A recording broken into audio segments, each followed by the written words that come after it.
Oui, bonjour, c'est Madame Dalal à l'appareil. J'ai une petite question à vous poser. Le jour où j'ai un petit accrochage avec ma voiture, je serai remboursée combien avec mon assurance auto? Oui, j'attends. N'attendez pas qu'il soit trop tard pour découvrir la base de votre indemnisation. AXA invente les barèmes sans surprise, grâce auxquels vous connaissez à l'avance et dès le départ la base de calcul sur laquelle vous serez indemnisé. AXA. Réinventons l'assurance et l'épargne. Bonjour et bienvenue dans le journal de l'économie de ce jeudi 20 juin sur Chauffe TV. Dans le secteur automobile, l'allemand Schlemmer s'apprête à doubler sa capacité de l'usine de Tanger. Spécialisée dans la production de protection de câbles pour des applications automobiles, Schlemmer Maroc est en train de doubler de taille avec l'implantation sur la zone franche d'exportation à Tanger, TFZ, d'une activité d'une nouvelle ligne d'injection plastique qui devrait entrer en service au début du mois de juillet. La filiale de Schlemmer y investit 18,3 millions de dirhams avec à la clé la création d'une quinzaine d'emplois d'ici à la fin de l'année. Créée en 2005, l'usine exporte sa production au bénéfice d'assembleurs de faisceaux comme Delphi, Sumitomo ou Leoni avec un effectif d'une soixantaine de personnes. Une centaine d'emplois pourraient par ailleurs être créés d'ici à fin 2014. L'entreprise, qui réalise aujourd'hui moins de 80 millions de dirhams de chiffre d'affaires, devrait porter celui-ci à quelques 134 millions l'an prochain. Yazaki investit dans une quatrième unité au Maroc. Déjà présent avec 3 usines à Tanger, Kenitra et Meknes, l'équipementier japonais va ouvrir un nouveau site de production, le plus important du groupe, au Maroc. L'annonce a été faite par le président de Yazaki, Yasuhiko Yazaki, en marge de la visite du ministre de l'Industrie et du Commerce au Japon. Le groupe japonais confirme ainsi son intérêt de plus en plus grand pour le Maroc. La nouvelle unité de production accompagnera son développement tout en diversifiant les implantations du groupe, présent donc sur plusieurs bassins d'emploi au Maroc. Avec ces implantations marocaines, l'objectif du groupe japonais est de rester compétitif en allant vers des zones moins urbanisées et où la main-d'œuvre peut être effectivement un avantage compétitif. Le groupe japonais possède déjà 2 importantes unités de production, on l'a dit, la première à Tanger, au sein de la zone TFZ, l'autre à Kenitra, qui a débuté son activité début 2012, pour servir notamment le constructeur Land Rover. Une 3e usine est en cours actuellement de construction. Il s'agit de l'unité d'assemblage de faisceaux de câbles automobiles à Meknes, dont l'ouverture est prévue pour cet été 2013. Une unité qui a nécessité un investissement supérieur à 160 millions de dirhams. Etisalat mise en concurrence. Selon le quotidien économique Wall Street Journal, le groupe Vivendi serait en train d'inviter le français Orange à se joindre aux négociations sur la vente de ses actions dans Maroc Télécom pour ne pas se laisser enfermer dans un tête-à-tête avec Etisalat après le retrait le 14 juin dernier du Qatari Ooredoo. Le rôle du groupe Orange serait ainsi, selon le Wall Street Journal, de faire monter les enchères, une information étonnante quand on sait que le président du groupe Orange, Stéphane Richard, avait déclaré ne pas être intéressé par une acquisition des actions de Maroc Télécom, préférant se concentrer sur les marchés où il était déjà présent et surtout dans sa participation au sein de Meditel, le concurrent direct de Maroc Télécom. Aéronautique, le groupe Eaton va s'installer au Maroc. Présent au Salon du Bourget, le Maroc s'apprête à signer une convention entre le leader technologique international dans le secteur des composants et systèmes électriques pour la qualité et la zone franche Midpark à Noisseur. L'annonce a été faite au Bourget par Abdelkader Amara, le ministre de l'Industrie, du Commerce et des Nouvelles Technologies. Il a également indiqué être sur d'autres pistes avec de grands groupes internationaux dans le domaine de l'aéronautique civile.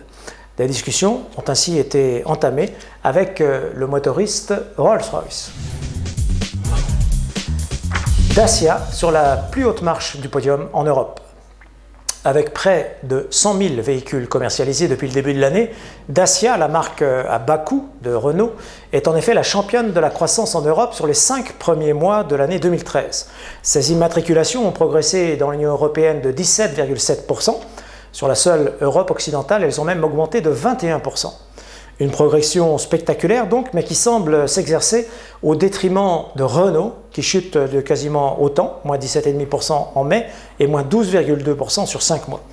Dacia représentait en mai 29% des immatriculations totales du groupe Renault.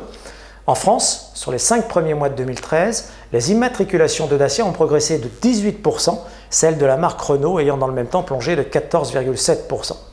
Dacia, qui doit ses bonnes performances au renouvellement de ses Sandero et Logan, détient 5% du marché français et il dépasse désormais largement Ford, Opel ou encore Toyota.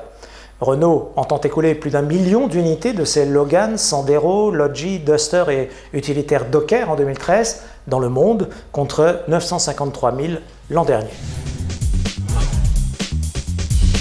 200 départs programmés à la Société marocaine des tabacs.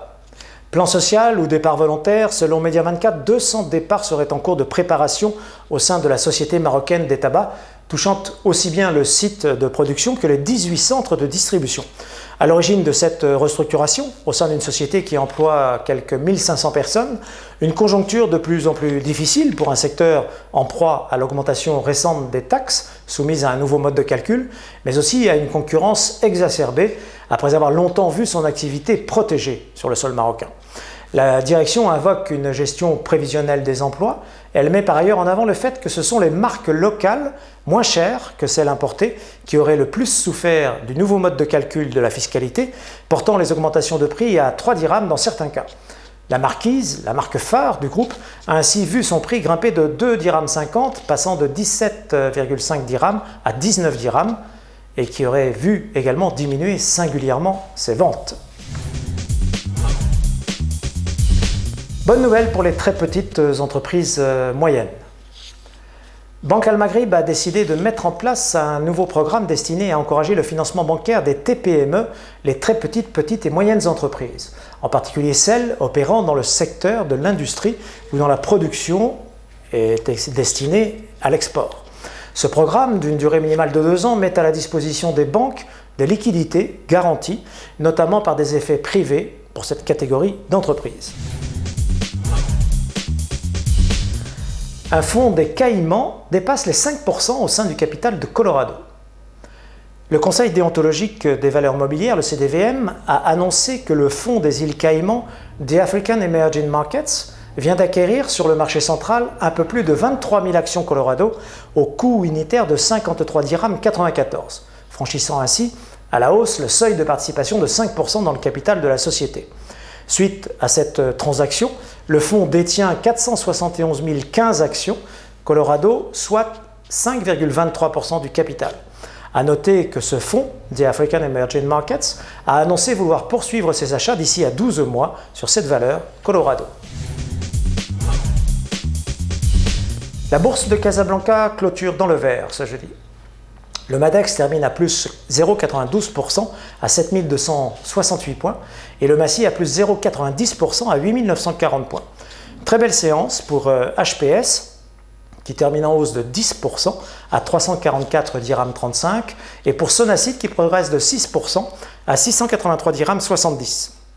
Autonejma signe en revanche la plus mauvaise performance de la séance avec un recul de 5,99% à 1412 dirhams, tandis que Feni Brossette recule ce soir de 5,92% à 143 dirhams 75. Bonsoir et à demain pour un nouveau journal de l'économie sur Chouf TV.